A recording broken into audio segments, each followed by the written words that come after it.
敢接近婴儿？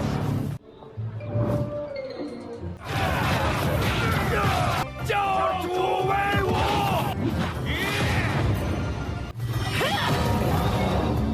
眼神血红，六道死回第一，敢动他！死神气诀第一诀。谁敢接近婴儿？东西，我和你拼了！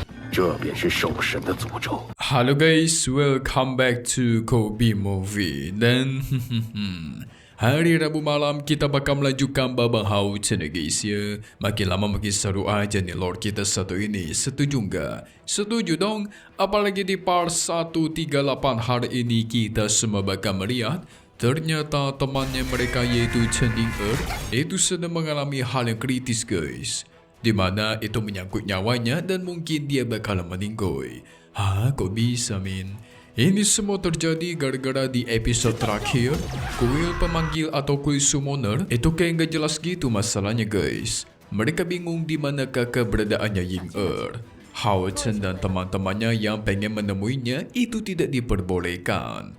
Pada akhirnya, perwakilan kuil summoner bertemu dengan mereka dan menyuruh teman-temannya agar menyelamatkan Ying-er segera bawa kabur dari sini. Seseru apakah pertarungan mereka nanti? So maka dari itu, kita masuk ke intro ya guys. Hehehe. 你们快去救他，带他离。这究竟是怎么回事？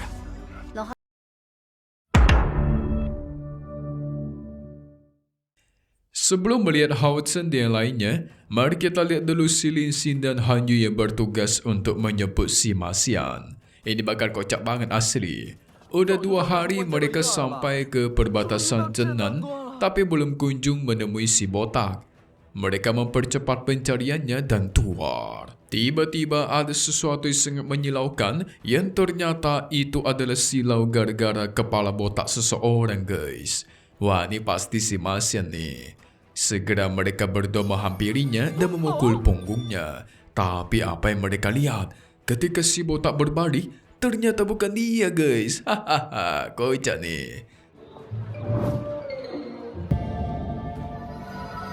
Lin Xin mengira kalau si Ma Xian udah operasi plastik, makanya jadi lebih ganteng. Aduh. Tiba-tiba terjadi goncangan besar. Banyak sekali orang botak yang berlari ke suatu tempat. Mereka saling berteriak. Sang pemimpin sedang berada di tempat latihan. Mari kita cepat pergi ke sana. Wah, ini botak semua nih guys. Lin Xin dan Hayu pun segera menyusul menonton siapakah pemimpin mereka.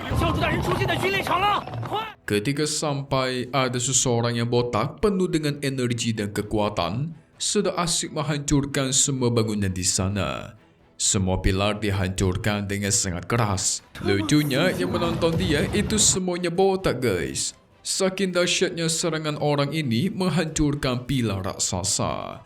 Ketika selesai, semua pengikutnya pun menunjukkan otot mereka masing-masing di hadapan umum.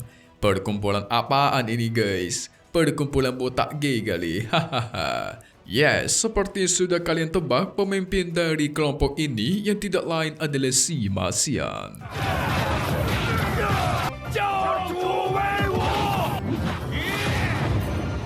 Akhirnya ketemu juga nih si botak koplak.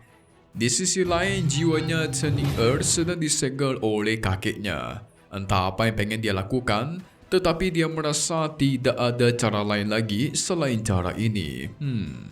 Gak lama dari itu juga muncullah Hao Chen dan teman-temannya. Melihat jiwa Ying-er yang disegel, tentu mereka tidak bisa tinggal diam. Sang kakek memanggil monster beruang, mencegah mereka untuk mendekat. Si kakek memberikan ancaman, kalian cepat pergi dari sini karena kalian teman-temannya Ying-er masih akan kuampuni. Tentu mereka bertiga tidak akan pergi. Pertarungan pun dimulai guys. Melawan beruang armor raksasa. Si beruang yang sangat kuat, sulit sekali untuk dilumpuhkan.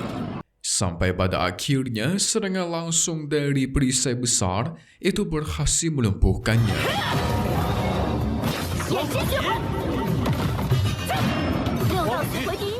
Belum selesai, si kakek memanggil sosok burung raksasa. Tidak cuma burung, ada monster tanah juga guys.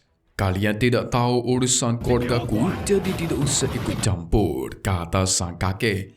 Yang Hao Chen dan teman-temannya tahu, si kakek itu sedang mencoba mengorbankan jiwanya Ying Er. Jadi harus mereka cegah. Pertarungan terus terjadi. Semua monster dikalahkan begitu saja oleh timnya Hao Chen. Tentu mereka tidak bisa tinggal diam ketika temannya Ying Er disakiti. Berbagai monster dikeluarkan oleh sang kakek, tapi semuanya dihabisi dalam waktu singkat oleh timnya Hao Chen. Namun tidak mudah menyelamatkan jiwanya Ying Er. Setiap Cai Er mendekat itu pasti dipentalkan guys. Wadidaw, gimana ini? Karena udah begini, sang kakek akan memberikan kematian kepada mereka. Dia menggunakan kekuatan pemanggilnya yang sungguh dahsyat, memunculkan gerbang raksasa di atas langit, dan dari dalam gerbang itu memanggil sosok monster naga besar yang sudah berada di tingkat 10. Wadidaw, apakah ini mirip dengan Hao Ye guys? Harusnya sih beda jauh ya. Hao Chen dan teman-temannya mengeluarkan kekuatan penuh. Dewi Cahaya, Dewa Kematian, dan Dewa Roh Raksasa. Semuanya mengejutkan sang kakek, warisan 3 dewa. Tidak buruk, tapi lantas kenapa? Namun, tiba-tiba muncullah wakil kuil yang menyuruh si kakek melepaskan Ying Er. Dan sekarang kita tahu, nama dari sang kakek adalah Chen Hongyi guys. Dan wakil kuil adalah Ah Shui. Sekarang kita panggil nama mereka aja ya. Melihat sosoknya Ah Shui, tentu Hongyi menarik naganya. Tapi serangannya Hao Chen dan teman-temannya keburu mengenai dia guys. Mereka mencoba menghancurkan pelindung jiwanya Ying Er. Pada akhirnya kakek Hongyi pun menghentikan mereka dan menjelaskan, kalau tubuh asli Ying Er itu sudah memasuki tanah terkutuk. Apa? Ah Shui mendengarnya auto kesal langsung meninjunya guys. Wah, kenapa ini? Nanti kita bakalan dijelaskan.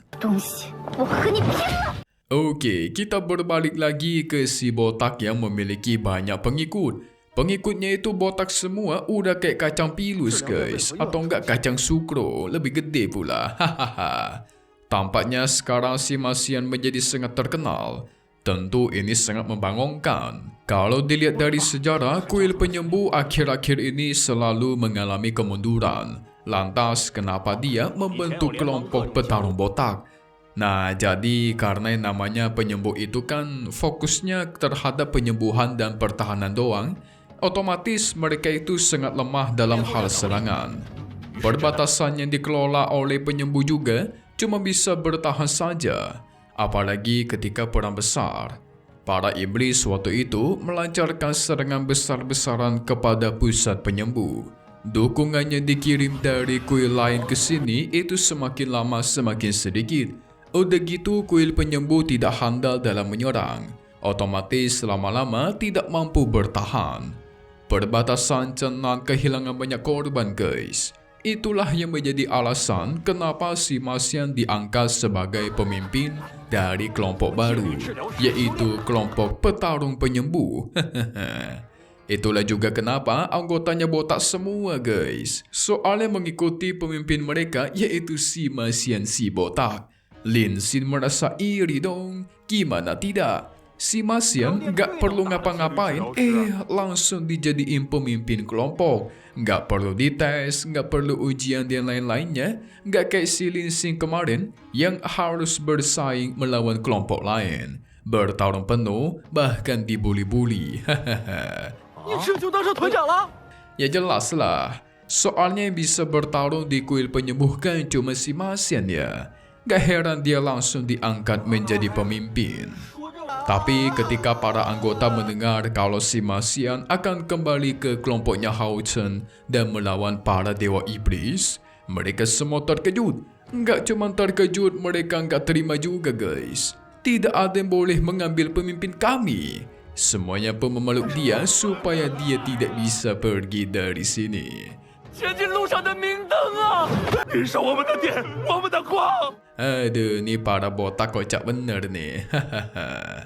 Sementara itu, Hao Chen dan teman-temannya, mereka masih bingung apa yang sudah terjadi kepada Ying Kakek Hong menjelaskan, seluruh istana jiwa mereka itu sebenarnya udah dikutuk. Loh, kok bisa?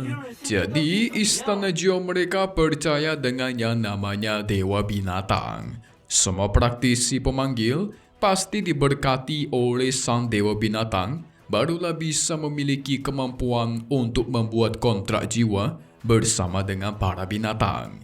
Tapi kalau sampai binatang kontrak itu mati, akan menjadi masalah kepada pemanggilnya, guys. Pemanggilnya bakal berubah menjadi seperti binatang. Itulah kutukan dari sang Dewa Binatang. Nah, cara menyembuhkannya adalah dengan pertobatan yang tulus, baru bisa dimaafkan oleh sang Dewa Binatang. Tetapi guys, belum lama ini tiba-tiba muncul kekuatan gelap yang membunuh pohon Dewa Binatang. Kekuatan kutukan itu bahkan menyerang balik semua orang di Istana Jiwa, membuat banyak dari mereka yang mengalami perubahan setengah manusia dan setengah binatang.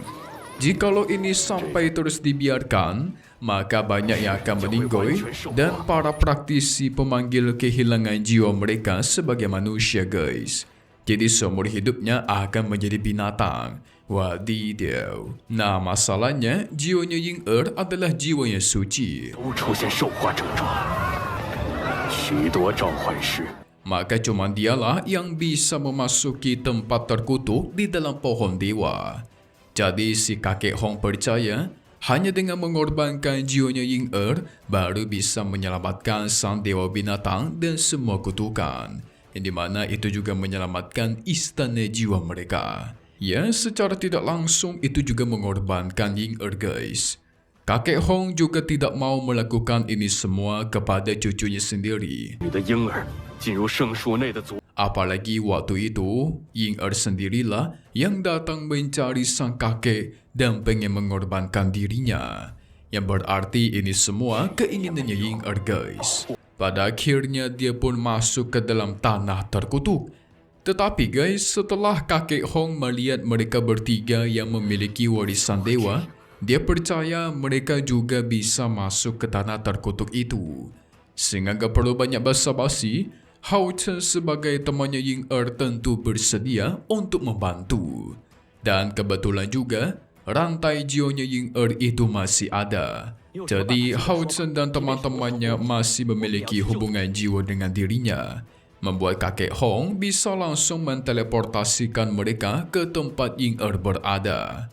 Hao Chen dan teman-temannya pun diteleportasikan ke tanah terkutuk. Tempatnya sangat mengerikan. Tiba-tiba muncullah sosok lain dan keluar. Ternyata itu adalah si Ma Xian dan teman-temannya, guys.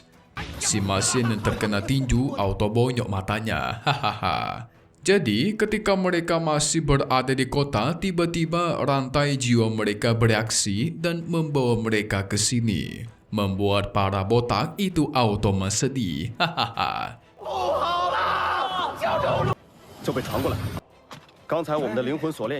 Namun muncullah ledakan yang memancarkan cahaya ke atas langit. Ini pasti tanda kalau Ying sudah mau dikorbankan. Segera semua pasukan pun menyerbu ke tempat tersebut. Di dekat sana, Ying sedang sibuk bertarung melawan para binatang buas. Sekarang tampilannya udah berbeda, guys. Tampaknya lebih cantik nih. Ying bersama dengan Maito sekarang juga sudah berubah.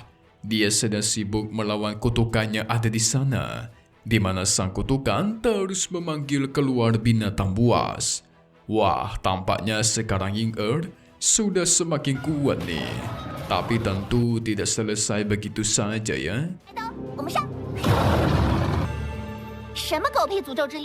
Kekuatan terkutuk pun meledak, memanggil sosok raksasa yang sangat kuat, mengeluarkan meteor hijau begitu besar yang langsung turun ke arah Ying dan Tuar.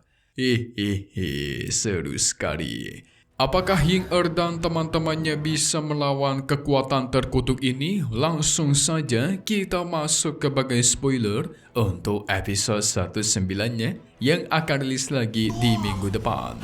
Ini bakal seru guys, gimana tidak?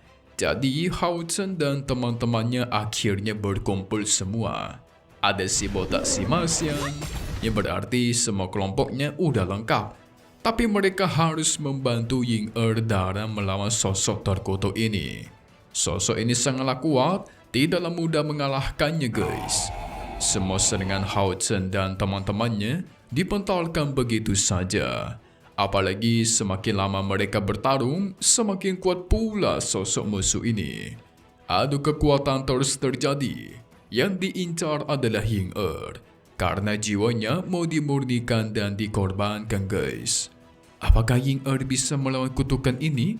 So maka dari itu, kita tunggu lagi di minggu depan ya guys. Selesai dulu untuk episode 138 Season 2 atau Throne of Steel. Kita bakal ketemu lagi di minggu depan untuk tahun satu ini ya. Satu hal yang pasti cuma di sini, Kobe Movie. Thank you buat kalian semua nonton dan selalu support channel Mimin. Semoga kalian semua sehat selalu. Memang pamit undur diri dulu. Kita bakal ketemu lagi di video-video selanjutnya. Oke kalau gitu, see you guys.